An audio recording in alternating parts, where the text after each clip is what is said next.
Good morning, Mayor, Generals, Admirals, distinguished guests. I'm Commander Dan Straub, and first I want to introduce some of the members of my crew that I brought with me. I brought with me Gas Turbine Systems Technician Senior Chief Derek Monks. I also brought with me my Culinary Specialist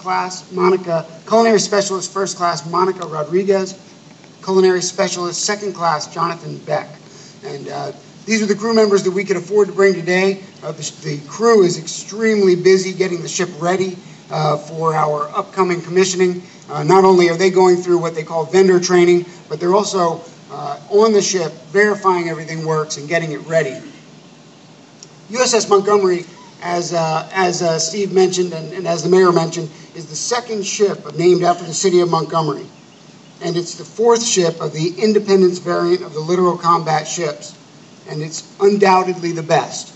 Now, these are not just the enthusiastic words of the commanding officer, me. This has been proven recently with the acceptance trials and the results of those acceptance trials. The recent acceptance trials, they're a rigorous test of the ship's systems.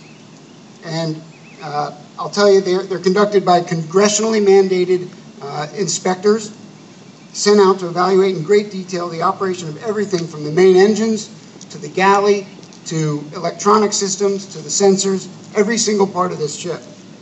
Well, when Montgomery returned from her acceptance trials, she was flying a broom from the starboard yard arms.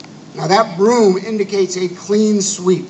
It is the first time a littoral combat ship has come back from acceptance trials and has passed every single major functional test.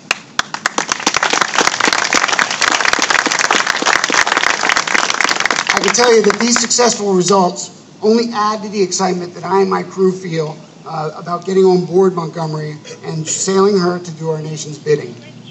If you don't know about this ship, please let me take a moment to tell you about it. Montgomery is 420 feet long and 105 feet wide. She weighs 3,500 tons, and her propulsion is two 20-cylinder diesels and two LM2500 gas turbine engines. Those diesels each produce 12,200 horsepower. Each of the LM2500 gas jet engines produces 24,500 horsepower. Not only is this ship fast, she does exceed 40 knots, but she's also maneuverable. Montgomery can reverse direction in a matter of ship lengths. She can also twist within her own signature. The ship also has a low draft, giving her access to 25% more of the world's coasts. She's also got the largest flight deck of any surface combatant.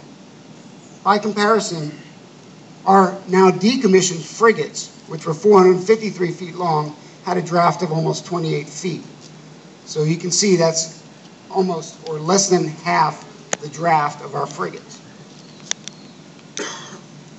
She will carry two helicopters. That could be either an SH-60 or that variant, or she can carry a remotely piloted helicopter. And she will be outfitted for whatever missions the ship will be asked to carry out. Finally, my crew of 53 men and women is made up of the most trained men and women sailors in the fleet. Each sailor is required to perform the functions of multiple sailors in the past. Each of my sailors here has multiple jobs, and I can't afford to lose a single one of them.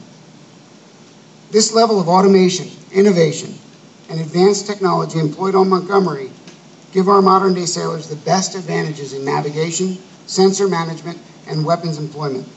In a sentence, this ship and my sailors are built to fight. Thank you.